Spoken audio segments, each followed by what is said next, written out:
मेरा नाम ज्योति है। जिस दिन से मेरी शादी हुई थी, मेरे ससुराल का माहौल उसी दिन से बड़ा अजीब हो गया था।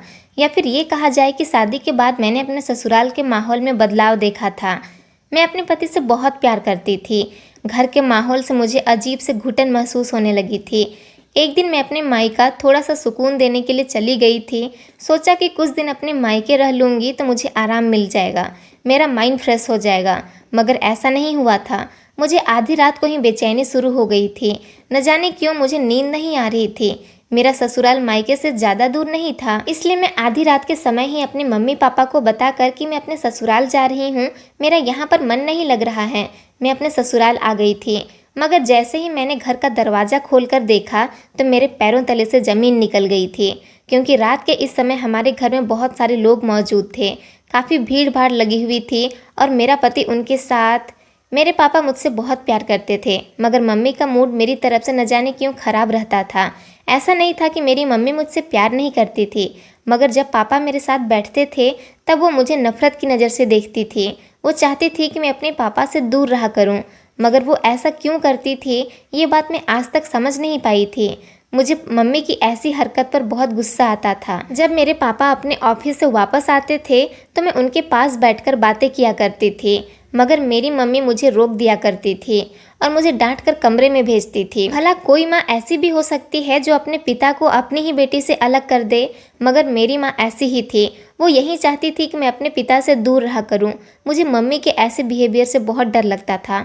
जब भी वो पापा को मेरे साथ देखती वो आग बबूला हो जाती थी। वैसे वो पापा के साथ बिल्कुल ठीक ठाक बात करती थी और मेरे साथ भी उनका बिहेवियर अच्छा रहता था।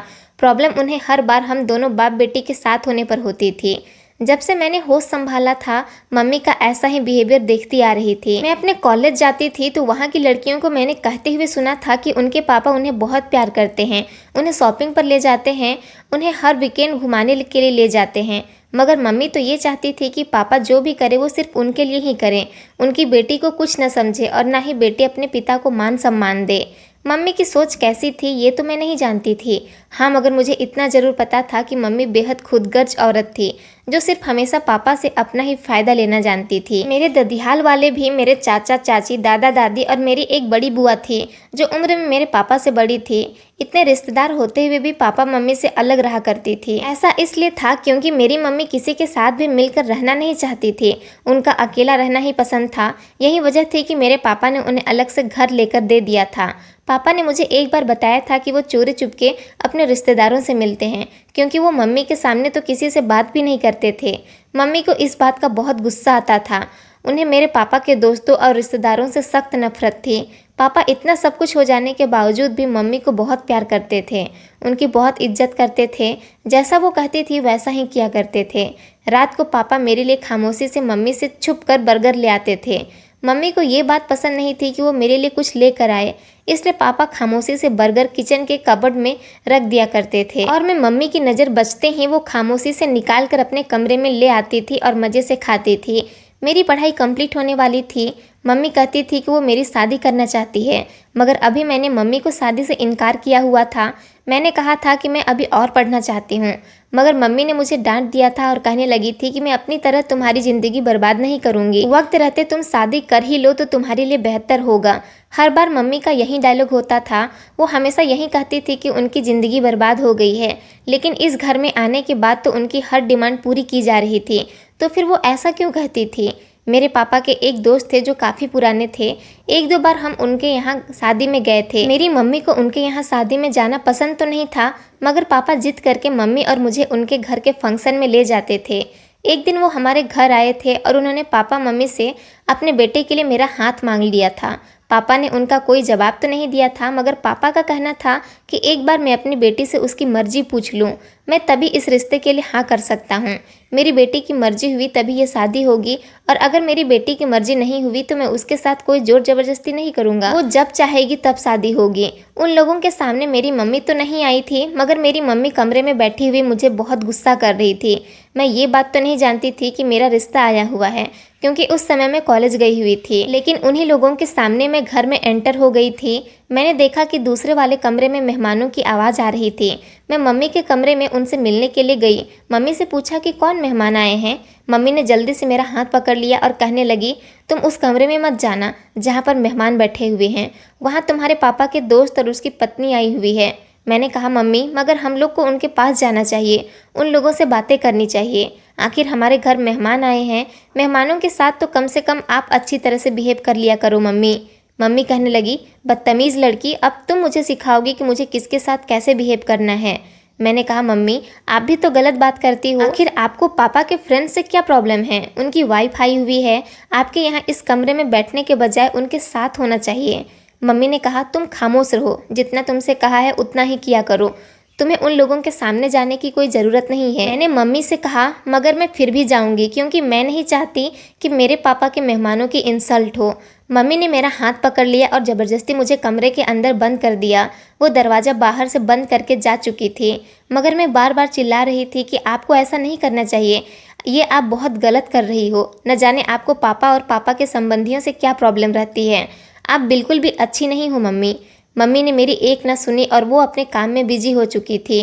थोड़ी देर के बाद जब वो लोग हमारे घर से चले गए तो मम्मी ने कमरे का दरवाज़ा खोल दिया था, मगर वो पापा से बहुत झगड़ रही थी। न जाने उन दोनों का किस बात पर झगड़ा हो रहा था, मेरी तो ये बात बिल्कुल भी समझ नहीं आ रही थी। मगर मैं कान लगाकर उन दोनों की बात सुनने लगी तो पता चला कि वो लोग मेरे लिए अपने बेटे का हाथ मांगने के लिए आए थे। मैंने मम्मी से कहा था, आखिर ये क्या तरीका है, आपने मुझे कमरे में क्यों बंद कर दिया था? तभी मम्मी मुझसे झगड़ा करने लगी थी, कहने लगी थी, तुम बहुत बदतमीज हो गई हो, तुम्हें छोटे बड़े से बात करने की तमीज नहीं रही है। इतनी ही देर में पापा आ गए थे और उन्होंने मम्मी से पूछा, अरे इतना क्यों चिल्ला रही हो, ऐसा भी क्या हो गया है? मम्मी ने पापा से कहा, आप यहाँ से जाओ। पापा कहने लगे, मुझे अपनी बेटी से बात करनी है। मम्मी कहने लगी, मगर जो बात आप इससे करना चाहते हो वो मैं आपको करने नहीं दूंगी। जैसा आप चाहते हो ऐसा कभी भी नहीं होगा। मैं उन दोनों की बात समझ नहीं पाई थी। मैंने कहा, आखिर आप दोनों किस बारे में बात कर रहे हैं? पापा ने मम्मी से कहा, तुम खामोश रहो, मुझे इस बारे में ज्योति से कुछ ज़रूरी बात करनी है। पापा कहने लगे, बेटा मैं तुम्हारी शादी करना चाहता हूँ। जबकि मम्मी कहने लगी, मेरी बेटी के सामने आपको ये बात करने की ज़रूरत नहीं है, अभी वो पढ़ना चाहती है, अभी वो शादी नहीं करना चाहती। मैंने मम्मी से कहा, लेकिन मम्मी आपने कुछ दिन पहले ही तो मुझसे कहा था आप मेरी शादी कर देना चाहती हो। मम्मी कहने लगी, हाँ मगर जहाँ से तुम्हारा रिश्ता आया है वहाँ से कभी नहीं करूँगी। पापा ने कहा, बेटा मेरा दोस्त और उसकी पत्नी आज अपने बेटे का हाथ तुम्हारे लिए मांगने आए थे। दरअसल उनका बेटा तुम्हें चाहता है। वो लोग कह रहे थे कि हम बड़ी उम्मीद से आपके पास आए हैं, हमें उम्मीद है कि आप हमें हाँ में ही जवाब दोगे। मगर मैंने उन लोगों से कह दिया है कि जब तक मेरी बेटी हाँ नहीं कर देगी तब तक मैं आप लोगों को कोई जवाब नहीं दे सकता। वो बहुत अच्छे लोग हैं, लड़का बहुत पढ़ा लिखा है, बचपन से ही वो तुम्हें जानता है। अब उसकी नौकरी लग गई है, उसके माँ बाप चाहते हैं कि उसकी शादी कर दे। जब उन लोगों ने अपने बेटे से उसकी पसंद के बारे में पूछा तो उसने सिर्फ तुम्हारा नाम लिया और कहता है कि वो तुमसे ही शादी करेगा, क्योंकि वो तुम्हें चाहता है। और मैं भी ऐसा ही चाहता हूँ कि तुम्हारी शादी उसके साथ हो जाए। अगर तुम मेरी मर्जी से शादी करना चाहती हो तो मैं तुम्हारा वहाँ रिश्ता तय कर दूंगा। तुम्हारे साथ कोई जोर जबरदस्ती नहीं है। अगर तुम किसी और को पसंद करती हो तो मुझे बता दो। मगर मैंने पापा से साफ इनकार कर दिया था और कहा था कि नहीं पापा, मैं किसी को पसंद नहीं करती। मम्मी को इस बात पर बहुत गुस्सा आ रहा था। वो पापा से कह रही थी, तुम्हें क्या ज़रूरत थी मेरी बेटी से इस बारे में बात करने की? मैं नहीं चाहती कि इसकी शादी तुम्हारे दोस्त के बेटे से हो। मैं तुम्हारे किसी रिश्तेदार या दोस्त को पसंद नहीं करती और ना ही कभी मैं अपनी बेटी की शादी तुम्हारे किसी रिश्तेदार या दोस्त के यहाँ करूँगी। मेरी बेटी कभी इस शादी के लिए हाँ नहीं करेगी।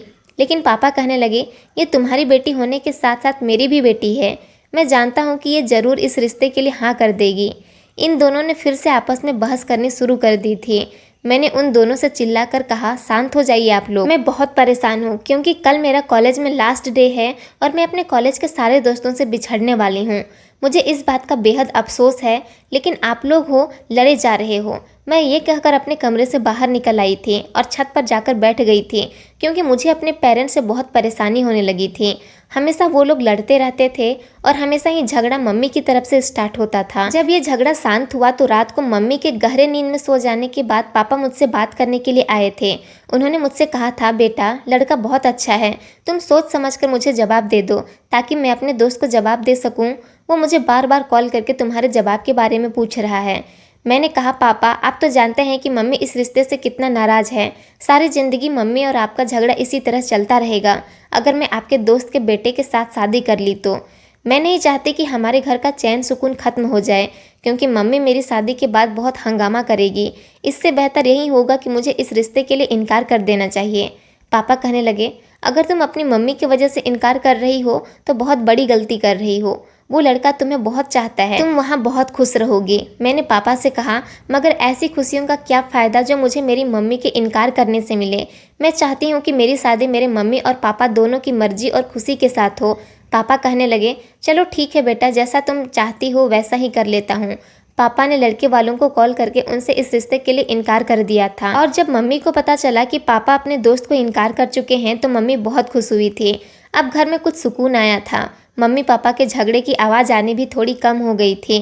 कुछ दिन गुजरे थे, तब मैं अपने कमरे में टीवी पर मूवी देख रही थी। तब अचानक मेरे मोबाइल पर किसी की कॉल आने लगी थी। मैंने जैसे ही कॉल रिसीव की तो कॉल रिसीव करने वाले बंदे ने कहा था कि वो मुझसे कुछ ज़रूरी बात करना चाहता है। मैंने पूछा, तुम कौन हो, आखिर मुझसे तुम्हें क्या बात करनी है? तो उसने मुझे बताया कि मैं दीपक हूँ, तुम्हारे पापा के दोस्त का बेटा, जिसने अपने पेरेंट्स को तुम्हारे यहाँ रिश्ता लेकर भेजा था, मगर तुमने इस रिश्ते से इनकार कर दिया। मैं दीपक को जानती थी, आखिरकार मैंने उसे बचपन से देखा था, मगर मैं ये नहीं जानती थी कि वो मुझे इतनी मोहब्बत करता है। उसने मुझे कहा था, आखिर तुमने रिश्ते से क्यों इनकार कर दिया? मैं इस बात की वजह जानना चाहता हूँ। मुझ में ऐसी भी क्या बुराई है? मैं पढ़ा लिखा हूँ, हैंडसम हूँ, अच्छा कमाता हूँ, अपना और अपनी फैमिली का गुजारा अच्छे से करता हूँ, तो फिर तुम्हारे रिश्ते से इनकार करने की वजह? उसकी बात सुनकर मैं गहरी सोच में पड़ गई थी।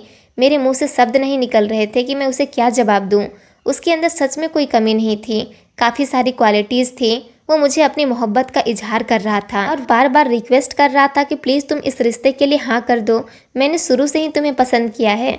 अब जब मेरी शादी का समय आ गया तो मैंने अपने पेरेंट्स को फ़ौरन तुम्हारे बारे में बता दिया। मैं चाहता तो तुमसे कांटेक्ट भी कर सकता था, तुम्हें अपनी बातों में लेकर प्रपोज भी कर सकता था, मगर मेरे संस्कार मुझे ये सब करने की इजाज़त नहीं देते। मैं तुम्हें अपनी गर्लफ्रेंड नहीं बल्कि अपनी धर्मपत्नी बनाना चाहता हूँ। तुम्हारे इनकार ने मुझे तोड़ कर रख दिया है। प्लीज़ अभी एक बार और सोच लो। मैंने उसे बहुत तसल्ली से समझाया कि प्लीज़ मुझे तुम भूल जाओ, हम दोनों का रिश्ता पॉसिबल नहीं हो सकता, मगर वो लगातार मुझसे रिश्ते के इनकार करने की वजह पूछ रहा था। मैंने उसे तंग आकर उसको बता दिया था कि वजह मेरी मम्मी है। मेरी मम्मी हम दोनों के इस रिश्ते के लिए तैयार नहीं है और मैं अपनी मम्मी के मर्जी के खिलाफ जाकर शादी नहीं कर सकती। वो कहने लगा, तो प्लीज़ यार अपनी मम्मी को मनाओ, आखिर उन्हें मेरे अंदर ऐसी कौन सी कमी नज़र आ रही है जो वो इनकार कर रही हैं। मैंने कहा, अब ये तो मैं नहीं जानती, मगर मैं इसमें कुछ नहीं कर सकती। ये कहकर मैंने अपने फ़ोन बंद कर दिया था। ये बात तो पापा ने मुझे बताई थी कि वो मुझे चाहता है, मगर मुझे इतना चाहता है ये मैं नहीं जानती थी, क्योंकि उसकी आवाज़ से साफ साफ नज़र आ रहा था कि वो बहुत परेशान है, और परेशान सिर्फ हम दोनों का रिश्ता ना होने की वजह से है। उसने मुझे मिलने के लिए कहा था, मगर मैंने उसे मना कर दिया था, लेकिन वो मुझसे ज़बरदस्ती मिलना चाहता था। उसका कहना था कि एक बार मुझसे मिल तो लो, मैं तुमसे मिलकर कुछ बात करना चाहता हूँ। उसके कहने पर मैं उससे मिलने के लिए चली गई थी। हम लोग एक पार्क में चले गए थे और वहाँ जाकर हम लोग टहलते टहलते बातें कर रहे थे। उसने मुझसे कहा था, प्लीज़ तुम अपने पेरेंट्स को समझाओ, वो लोग मान जाएंगे। वो मुझे बहुत ही रिक्वेस्ट कर रहा था। उसके ज़्यादा रिक्वेस्ट करने पर मैंने उसे कहा था, मैं एक बार ट्राई करके देखती हूँ, क्योंकि मुझे लग रहा था कि वो सच में मुझसे मोहब्बत करता है। इसलिए एक बार में तो मुझे अपनी मम्मी से उसके बारे में बात कर ही लेनी चाहिए। शायद मेरा उसके साथ भाग्य जुड़ा हुआ हो, तभी तो बार बार उससे अब मेरी बात होने लगी थी। पहली बार मुझे ऐसा एहसास हुआ था कि कोई मुझसे प्यार करता है, और इतनी गहराई तक प्यार करता है कि मेरे आगे बार बार गिड़गिड़ा रहा है। मैंने इस बारे में मम्मी को बताया तो मम्मी को मेरी बात सुनकर बहुत गुस्सा आया था। उन्होंने कहा, तुमसे किसने कहा था कि तुम उस लड़के से मिलने के लिए जाओ? मैं तुम्हारी शादी इसके साथ नहीं होने दूंगी। तुम नहीं जानती कि वहाँ शादी करने पर तुम बहुत पछताओगी। मैंने मम्मी से कहा, मगर पापा कहते थे कि वो लड़का बहुत अच्छा है, वहाँ पर तुम्हें सारी ज़िंदगी का सुख मिलेगा, और वो लड़का बहुत जिद कर रहा है मुझसे शादी करने के लिए। इसका मतलब यही है कि वो मुझे खुश रखेगा। मम्मी थी कि मेरी बात मानने के लिए तैयार ही नहीं हो रही थी। सारी जिंदगी उन्होंने सिर्फ जिद ही की थी, कभी मुझसे तो कभी पापा से। उनका तो हमेशा यही ड्रामा लगा रहता था। अब मम्मी की ये जिद मैं और बर्दाश्त नहीं कर सकती थी, इसलिए मैंने फैसला कर लिया था कि अब मैं इसी लड़के के साथ शादी करूँगी। अब मम्मी चाहे जो कर ले। मैंने पापा से इस बारे में बात की थी तो मेरा फैसला सुनकर पापा बहुत खुश हुए थे, जबकि मम्मी का मूड बहुत ख़राब था। वो मेरी तो शक्ल देखना भी पसंद नहीं कर रही थी। पापा ने मेरा जवाब सुनकर दीपक और उसकी फैमिली वालों को इस रिश्ते के लिए हाँ कर दी थी, तो वो लोग अगले ही दिन हमारे घर शगुन लेकर आ गए थे। वो लोग बेहद खुश थे और दीपक ने भी कॉल करके मुझे बहुत शुक्रिया अदा किया था। वो बार बार मुझसे कह रहा था, तुमने मेरी बात का मान रख लिया, बहुत अच्छा किया। तुम देखना, मैं तुम्हें सारी ज़िंदगी किसी चीज़ की कमी महसूस होने नहीं दूंगा। मम्मी की तो पापा से बहुत लड़ाई हुई थी, मगर अब मेरे जवाब पर पापा ने मम्मी की कोई बात नहीं सुनी थी और फिर मेरी शादी दीपक के साथ तय हो गई थी। इस रिश्ते से पापा बेहद खुश थे और मम्मी बेहद नाराज़ थी। आखिर मेरे पापा खुश भी क्यों नहीं होते, क्योंकि उनकी ख्वाहिश पूरी हो रही थी। वो तो चाहते ही यही थे कि मैं उनके दोस्त के बेटे की पत्नी बनूं और फिर फाइनली मेरी शादी दीपक के साथ हो गई थी। मम्मी मेरी शादी में शामिल होते हुए भी शामिल नहीं थी, क्योंकि ना तो उन्होंने मुझे आशीर्वाद दिया था और ना ही उन्होंने मुझसे कोई बातचीत की थी। लेकिन मैं अपनी मम्मी को नाराज़ करके ऐसे नहीं जाना चाहती थी, लेकिन क्या करती, मम्मी ने तो मुझे अब मजबूर कर दिया था। मैं अपने ससुराल आ गई। मैं अपने कमरे में बैठी हुई थी। थोड़ी देर बाद दीपक कमरे में आया। मैंने उसे भरी भरी नज़रों से देखा। मुझे भी अब उससे मोहब्बत होने लगी थी। आखिरकार हम दोनों पति पत्नी के बंधन में बंध चुके थे। दीपक कहने लगा, आज मैं बहुत खुश हूँ, आखिरकार मेरी सबसे बड़ी ख्वाहिश पूरी हो गई। मैंने भी उसके साथ अपनी हंसी ज़िंदगी की शुरुआत कर दी थी। कुछ दिनों तक तो मेरी ज़िंदगी बिल्कुल ठीक चलती रही थी, लेकिन फिर कुछ दिनों बाद ही मेरी ज़िंदगी में मुश्किलें आने लगी थी। मेरी सास मुझे अपने किसी चीज़ को हाथ नहीं लगाने देती और ना ही मुझसे घर का कोई काम करवाती थी। बात बात पर कहती थी कि तुम किसी काम को हाथ मत लगाया करो, तुम अपने कमरे में ही रहा करो। लेकिन जब रात होती और मेरा पति घर आता तो मैं उनको नहीं बताती थी कि तुम्हारे घर वाले मेरे साथ कैसा बिहेव करते हैं। रात का समय था। जब मैं कमरे से बाहर निकलने लगी तो इतने में ही मेरी सास सामने आ गई और कहने लगी, कहाँ जा रही हो? मैंने कहा, बाहर आंगन में जा रही हूँ। मेरी सास ने मुझे कमरे से बाहर निकलने के लिए मना कर दिया। मैं उनकी बात सुनकर खामोश हो गई थी और गहरी सोच में पड़ गई थी कि आखिर वो मुझे कमरे से बाहर निकलने के लिए मना क्यों कर रही है। काफ़ी रात हो गई थी। अभी तक मेरा पति भी कमरे के अंदर नहीं आया था। न जाने वो कहाँ चला गया था। मैं बार बार उसे कॉल कर रही थी, मगर वो मेरी कॉल भी रिसीव नहीं कर रहा था। अब ऐसा हर रात ही होने लगा था। मैं जैसे ही कमरे से बाहर निकलने की कोशिश करती, मेरी सास मुझे कमरे से बाहर निकलने से साफ इनकार कर देती और मेरा पति था कि सारी रात कमरे में नहीं आता था। जब रात को मैं इसका इंतज़ार करते करते बिस्तर पर लेटकर सो जाती थी, तब न जाने किस समय वो कमरे में आया करता था। मुझे तो उसकी फिक्र होने लगी थी। सुबह वो मेरे जागने से पहले ही अपनी ऑफिस के लिए निकल जाता था। काफ़ी दिन हो गए थे, उससे मेरी कोई बातचीत नहीं हो पा रही थी। मगर हैरानी वाली बात यह थी कि हर नौकरी करने वाले इंसान की हफ्ते में एक न एक दिन छुट्टी ज़रूर होती है, मगर मेरा पति था कि उसकी तो अभी तक कोई छुट्टी ही नहीं हो रही थी। वो काम में इतना बिजी रहता था कि मुझे वक्त ही नहीं दे रहा था। इस कमरे के अंदर रहते रहते मुझे घुटन महसूस होने लगी थी। अब मुझे अपनी ज़िंदगी से नफरत होने लगी थी कि जो इंसान शादी से पहले मुझसे मोहब्बत के दावे करता था, मुझे खुश रखने के दावे करता था, अब वो मुझे छोड़कर न जाने कहाँ चला जाता है। शादी को 1 महीना होने वाला था, मगर उसने शादी की पहली रात के अलावा मुझसे तसल्ली से अभी तक बात नहीं की थी। मेरा मन कर रहा था कि मैं अपने मायके चली जाऊं। मैंने अपनी सास से कहा मैं अपने मायके जाना चाहती हूं, मगर मेरी सास ने मुझे भाई के साथ जाने से इनकार कर दिया। मैंने उनसे ऐसा करने की वजह पूछी तो वो कहने लगी, लड़कियां शादी के बाद अभी ससुराल में ही अच्छी लगती हैं। मैंने कहा, लेकिन मैं तो पहली बार अपने ससुराल से मायके जाऊंगी। कितने दिन हो गए हैं मेरी शादी को, अभी तक मैं ठीक तरह से घर में भी इधर उधर नहीं टहल पाती हूँ। आप मुझे सिर्फ कमरे में ही बंद करके रखती हो, कोई काम भी नहीं करने देती, कहीं आने जाने भी नहीं देती। आखिर ये घर है या कैद खाना जहाँ पर मुझे कैद करके रखा जा रहा है? मेरी सास ने मेरी इस बात का कोई जवाब नहीं दिया था। अब मुझे जैसे तैसे अपने पति से बात करनी थी।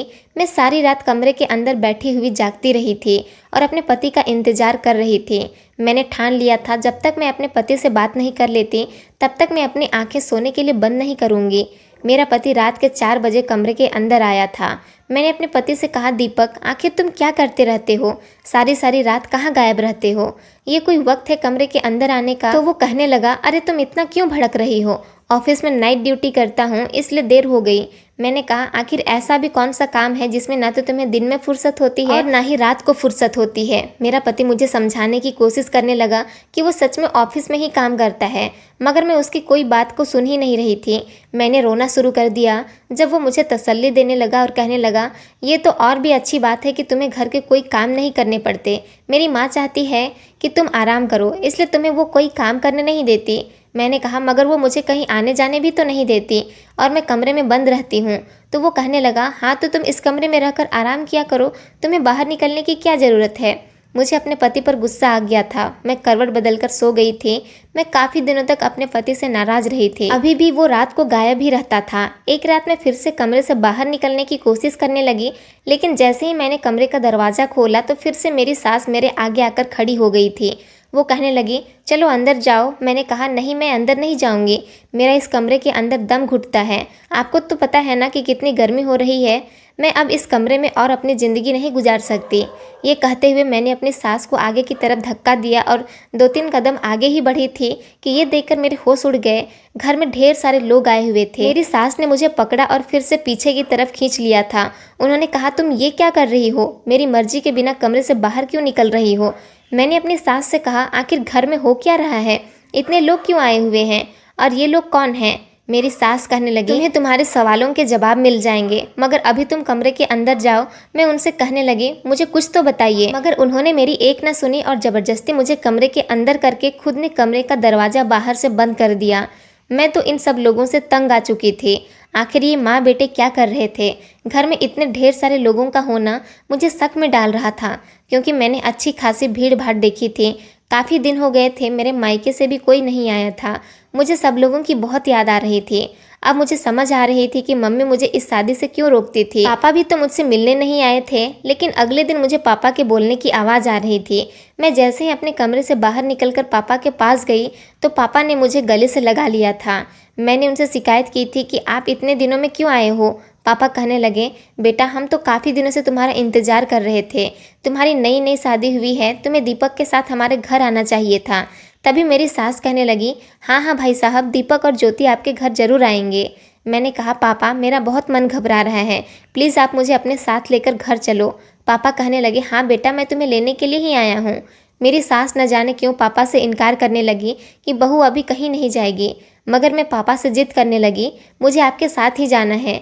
मैं जानती थी कि मेरी सास मेरे साथ बहुत चालाकी दिखाया करती थी, लेकिन अब पापा के सामने मैं उनकी चालाकी ज़्यादा देर चलने नहीं देने वाली थी।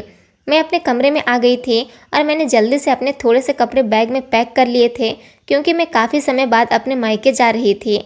मैंने सोचा था कि वहाँ जाने के बाद मुझे सुकून मिल जाएगा। मेरी सास इतने में ही कमरे में आ गई और कहने लगी, तुम अपने मायके क्यों जा रही हो? भला तुम्हें वहाँ जाने की क्या ज़रूरत है? मैंने कहा, मैं काफ़ी समय से अपने घर वालों से दूर हूँ और मैं इस कैद खाने में और नहीं रहना चाहती। कुछ दिनों के लिए मुझे सुकून चाहिए, मैं जा रही हूँ। ये कहते हुए मैं ज़बरदस्ती अपना सामान लेकर अपने पापा के साथ अपने मायके आ गई थी। यहाँ आई तो देखा कि मम्मी अभी भी मुझसे बहुत नाराज़ थी। मैं तो गुस्से से फट पड़ी थी और मैंने मम्मी पापा को उन लोगों की सारी सच्चाई बता दी थी। मेरी बात सुनकर मम्मी कहने लगी, मैंने तो तुम्हें इस शादी से पहले ही रोका था, मगर तुमने मेरी एक न सुनी। अब तुम सारी ज़िंदगी इसी तरह से पछताती रहोगी। मुझे तो तुम्हारे पिता का कोई रिश्तेदार बिल्कुल भी पसंद नहीं है। मेरी बात सुनकर पापा तो शर्मिंदा होकर अपने सर झुकाए खड़े थे। उन्होंने कहा था, मुझे दीपक से ऐसी उम्मीद नहीं थी। वो तो बहुत अच्छा है और उसके घर वाले भी बहुत अच्छे हैं। न जाने वो लोग तुम्हें कमरे में क्यों बंद रखते हैं, और दीपक सारी सारी रात तुम्हारे कमरे में क्यों नहीं आता? मैंने मम्मी से पूछा, क्या मम्मी आपको ये सब कुछ पता था? मम्मी कहने लगी, तुम्हारे पापा के रिश्तेदार और दोस्त सब लोग एक जैसे ही हैं। पापा कहने लगे, बेटा, मैं तुम्हें बताता हूँ आखिर बात क्या है। दरअसल तुम्हारी मम्मी मुझसे और मेरे रिश्तेदारों से इसलिए नफरत करती है क्योंकि तुम्हारी मम्मी मुझसे शादी नहीं करना चाहती थी। तुम्हारी मम्मी की शादी किसी और इंसान के साथ हो गई थी और तुम उसी की बेटी हो। तुम मेरी बेटी नहीं हो, मगर जब तुम कुछ महीने की थी तब तुम्हारे पिता इस दुनिया को छोड़कर चले गए थे। लेकिन मैं तुम्हारी मम्मी को बहुत पसंद करता था। तुम्हारी मम्मी की आदत खराब थी तो क्या हुआ, मैं तुम्हारी मम्मी को सारी दुनिया की खुशियाँ देने के लिए तैयार था। तुम्हारी मम्मी अमीर पिता की घमंडी और बिगड़ी हुई बेटी थी, इसलिए उसने शादी किया अपनी पसंद से अमीर और बिगड़े हुए लड़के से की थी। वो तुम्हारी मम्मी के साथ कुछ ही समय रह सका था। तुम्हारी मम्मी विधवा हो गई थी तो मैंने फैसला किया कि मैं तुम्हारी मम्मी से दूसरी शादी कर लूँगा, मगर ये तो शुरू से ही मुझसे शादी नहीं करना चाहती थी। तुम्हारी मम्मी पर विधवा होने का दाग लग चुका था और फिर तुम छोटी भी थी। मैंने तुम्हारी जिम्मेदारी लेने का फैसला किया था, इसलिए उनके पेरेंट्स ने हम दोनों की शादी करवा दी। मगर ये शादी तुम्हारी मम्मी की मर्जी से नहीं हुई थी। लेकिन तुम्हारी मम्मी शादी के बाद मेरे और मेरी फैमिली के साथ ठीक से एडजस्ट ना हो सकी। ये कभी मेरे रिश्तेदारों से, दोस्तों से, मेरे परिवार वालों से खुश नहीं हुई। इन्होंने अपना घमंडीपन कभी नहीं छोड़ा। मगर मैं तो इनसे प्यार करता था, इसलिए इन्होंने मुझसे जैसा कहा मैंने वैसा ही किया और कभी तुम्हें ये एहसास नहीं होने दिया कि तुम मेरी सौतेली बेटी हो। भगवान ने हम दोनों को कोई औलाद नहीं दी थी, मगर मैंने इस बात पर सब्र कर लिया कि तुम मेरी अपनी ही बेटी हो। लेकिन तुम्हारी मम्मी को हमेशा यही शक रहता है कि मैं तुम्हारे साथ कभी भी सौतेलेपन कर सकता हूँ, इसलिए तो तुम्हारी मम्मी हम दोनों को एक दूसरे के साथ ज़्यादा बातचीत भी नहीं करने देती थी। तुम्हारी मम्मी को लगता था कि मैं तुम्हारे लिए रिश्ता तलाश करूंगा या तुम्हारी किसी अपने में शादी करूंगा तो तुम वहाँ खुश नहीं रहोगी। मगर जब मुझे दीपक ने यकीन दिलाया था कि वो तुमसे मोहब्बत करता है तो मैं चाहता था कि तुम्हारी शादी उसके साथ ही हो। मुझे नहीं पता था कि वो शादी के बाद ये सब कुछ करेगा। मम्मी कहने लगी, मुझे तो यकीन नहीं होता कि तुमने मेरी बेटी की ज़िंदगी बर्बाद कर दी है। मम्मी ने मेरी तरफ देखकर कहा, तुम मेरी बेटी हो मगर तुमने हमेशा तरफदारी अपने पिता की है। मम्मी की बातें सुनकर मैंने उन्हें पलटकर जवाब दिया था। मैंने कहा, मम्मी आप मेरी सगी माँ हो, फिर भी अपनी सारी ज़िंदगी मेरे साथ सौतेलेपन किया है। पापा मेरे सौतेले पिता हैं, मगर उन्होंने कभी मुझे इस बात का एहसास ही नहीं होने दिया कि वो मेरे सौतेले पिता हैं। आपने हमेशा अपने घमंडीपन में ज़िंदगी गुजार दी है। पापा जैसे इंसान ने आपको सहारा दिया, आपको विधवा से फिर से शादीशुदा बना दिया, आपकी बेटी को सहारा दिया, उसकी परवरिश सगे पिता से भी बढ़कर की, फिर भी आप हमेशा पापा से नाराज़ रहती हो।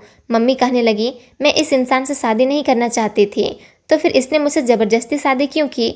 मैंने कहा, क्योंकि पापा आपसे प्यार करते थे और जब कोई इंसान किसी से प्यार करता है तो फिर उसे पाने की हरगिज़ कोशिश करता है।